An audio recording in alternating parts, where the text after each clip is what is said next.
किसान भाइयों, अगस्त का महीना सोयाबीन के भाव की दिशा तय करने वाला हो सकता है। जी हां किसान साथियों, सवाल यह है कि क्या अभी पुरानी सोयाबीन बेच दें या कुछ दिन और इंतजार करें। कहीं ऐसा तो नहीं जल्दबाजी में बेचने के बाद भाव बढ़ जाए या फिर ज्यादा इंतजार करने पर भाव गिर जाए। आज के इस वीडियो में किसान साथियों, हम बिना किसी अफवाह के सिर्फ बाजार के तथ्यों के आधार पर पूरी जानकारी को समझने वाले हैं। साथियों, जुलाई का महीना अब खत्म होने वाला है और कुछ ही दिनों में अगस्त का महीना भी शुरू हो जाएगा। ऐसे में हर किसी के मन में एक ही सवाल है कि अगस्त 2026 में सोयाबीन के भाव बढ़ेंगे, घटेंगे या फिर ऐसी ही स्थिति चलती रहेगी जो वर्तमान समय में अभी मंडियों में हमें भाव देखने को मिल रहे हैं। किसान साथियों, पुराना स्टॉक को अभी बेचना सही रहेगा या कुछ दिनों इंतजार करना सही रहेगा।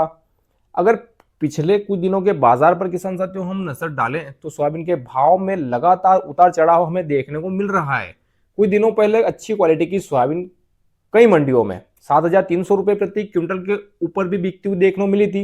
वहीं बाजार में ऐसी बातें भी सुनने को मिली थी कि कुछ जगहों पर किसान साथियों सिर्फ चुनिंदा मंडियों में बेहतरीन क्वालिटी के माल को 8,000 रुपए प्रति क्विंटल तक का भाव हमें देखने को मिला था। हालांकि ऐसे भाव किसान साथियों हर मंडी में नहीं होते हैं और इन्हें पूरे बाजार का भाव नहीं माना जा सकता है। इसके बाद बाजार में थोड़ी नरमी आई, फिर सुधार भी आया। इससे साफ है किसान साथियों की बाजार फिलहाल एक सीमित दायरे में ऊपर नीचे हो रहा है और आगे की दिशा काफी हद तक मौसम, मांग और नई फसल की स्थिति पर ही निर्भर करेगी। अब सबसे बड़ा सवाल है कि अगस्त महीने में यह सुधार आगे भी जारी रहेगा या फिर बाजार पर दोबारा दबाव बनेगा। आइए इसके पीछे के कारण को समझते हैं। आज के इस वीडियो में हम बाजार की मौजूदा स्थिति, बारिश, फसल की हालत, तेल मिलों की खरीद और अंतर्राष्ट्रीय बाजार को आसान भाषा में समझेंगे ताकि आपको बेहतर निर्णय लेने में मदद मिल सके। किसान भाइयों, यह वीडियो आखिर तक जरूर देखें, इसमें एक एक जानकारी आपके काम की है। अगर आप इसे आखिर तक देखेंगे तो अगस्त महीने में सोयाबीन बाजार किस दिशा में जा सकता है और आपको क्या रणनीति अपनानी चाहिए, इसकी पूरी समझ आपको मिल जाएगी। इसलिए वीडियो को अंत तक जरूर देखिएगा। अब सबसे पहले बात करते हैं नई फसल की। किसान साथियों, मध्य प्रदेश, महाराष्ट्र और राजस्थान देश के सबसे बड़े सोयाबीन उत्पादक राज्य है। इस साल ज्यादातर इलाकों में समय पर अच्छी बारिश होने से बुवाई अच्छी हुई है और कुछ क्षेत्रों में बारिश रुक रुक कर हुई तो कहीं जरूरत से ज्यादा बारिश भी हमें देखने को मिली। ऐसे में कुछ जगहों पर फसल अच्छी दिखाई दे रही है, जबकि कुछ इलाकों में किसानों को फसल को लेकर चिंता भी बनी हुई है। किसान साथियों, अब अगस्त का महीना फसल के लिए बहुत महत्वपूर्ण माना जाता है। इसी महीने में मौसम तय करेगा कि फसल की स्थिति कैसी रहेगी और आने वाले समय में सोयाबीन के भाव किस दिशा में जा सकते हैं। अगर पूरे अगस्त महीने में मौसम अनुकूल रहा तो नई फसल की अच्छी होने की संभावना बढ़ेगी। ऐसी ही स्थिति में किसान साथियों भाव पर दबाव बन रह सकता है। लेकिन अगर कहीं ज्यादा बारिश, बाढ़ या सूखे जैसी खबरें आती हैं और फसल को नुकसान होता है तो बाजार में कुछ तेजी भी देखने को हमें मिल सकती है। यानी अगस्त महीने में सबसे ज्यादा नजर मौसम पर रहेगी। अब बात करते हैं पुराने स्टॉक की। अभी भी कई किसानों और व्यापारियों के पास पुरानी सोयाबीन रखी हुई है। पिछले कुछ महीनों से भाव एक सीमित दायरे में ही चल रहे हैं। अगर अगस्त में पुरानी सोयाबीन की मंडियों में आवक कम होती है और तेल मिलों की खरीद बढ़ती है तो भाव में कुछ और सुधार देखने को मिल सकता है।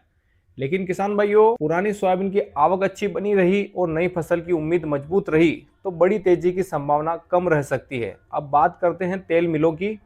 अगस्त के अंत से लेकर आगे त्योहारों का सीजन भी शुरू होने वाला है, जिससे खाद्य तेलों की मांग बढ़ने की संभावना रहती है। इसलिए तेल मिलें अपनी जरूरत के हिसाब से सोयाबीन खरीदती रहती है किसान साथियों। लेकिन सिर्फ तेल की मांग से ही भाव तय नहीं होते। सोयाबीन खली यानी डीओसी की मांग की भी उतनी ही जरूरत होती है। अगर डीओसी की मांग अच्छी रहती है और तेल मिलों की खरीद बढ़ सकती है। अगर मांग कमजोर रहती है और तेल मिलें जरूरत भरी खरीद करेगी किसान साथियों। अब बात कर लेते हैं विदेशी बाजार की। भारत का सोयाबीन बाजार दुनिया के बाजार से भी प्रभावित होता है।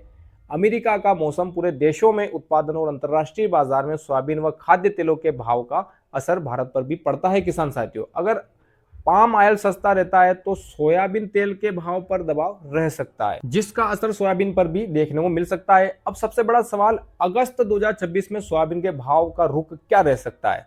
फिलहाल ऐसी कोई मजबूत वजह दिखाई नहीं दे रही है जिससे यह कहा जा सके कि भाव में बहुत बड़ी तेजी आएगी या फिर बहुत बड़ी गिरावट होगी। बाजार आगे किस दिशा में जाएगा, यह फैसला मौसम, मंडियों की आवक, तेल मिलों की खरीद, अंतरराष्ट्रीय बाजारों, नई फसल की स्थिति पर निर्भर करता है किसान साथियों। अगर अगस्त में मौसम अच्छा रहता है और नई फसल की उम्मीद मजबूत रहती है तो भाव पर दबाव बन सकता है। लेकिन अगर मौसम बिगड़ता है, मंडियों में आवक कम होती है या फिर खरीद बढ़ती है तो भाव में कुछ तेजी या सुधार देखने को मिल सकता है। किसान भाइयों, सिर्फ बड़ी तेजी की उम्मीद में पूरा स्टॉक रोक कर मत रखिएगा, जोखिम भरा हो सकता है। अपनी जरूरत और स्थानीय बाजार की स्थिति को देखते हुए चरणबद्ध तरीके से ही बिक्री करना एक बेहतरीन निर्णय हो सकता है किसान साथी। आखिर में बस इतना ही कहना चाहूंगा कि कृषि बाजार हर दिन बदलता रहता है, इसलिए कोई भी फैसला लेने से पहले अपनी स्थानीय मंडी के बाजार और भाव की ताजा जानकारी आप जरूर ले लें। अगर आप रोजाना सोयाबीन सहित सभी प्रमुख कृषि जिंसों के भाव और बाजार का विश्लेषण देखना चाहते हैं तो हमारे चैनल से जुड़े रहिए किसान साथियों। अगर आपको अभी तक ये जानकारी उपयोगी लग रही है तो वीडियो को लाइक जरूर कीजिए। चैनल पे पहली बार आए चैनल को सब्सक्राइब करना आप बिल्कुल ना भूलें, ताकि आप मंदसौर मंडी से सभी जिंसों के भाव, सोयाबीन के भाव अधिकतर और किसान साथियों मंदसौर मंडी के जो भाव के विश्लेषण संख्या में लाता हूँ समय समय पर, उसकी जानकारी आप सभी को समय समय पर मिलती रहेगी। तो चलिए मिलते हैं अगले वीडियो में, तब तक के लिए धन्यवाद, नमस्कार।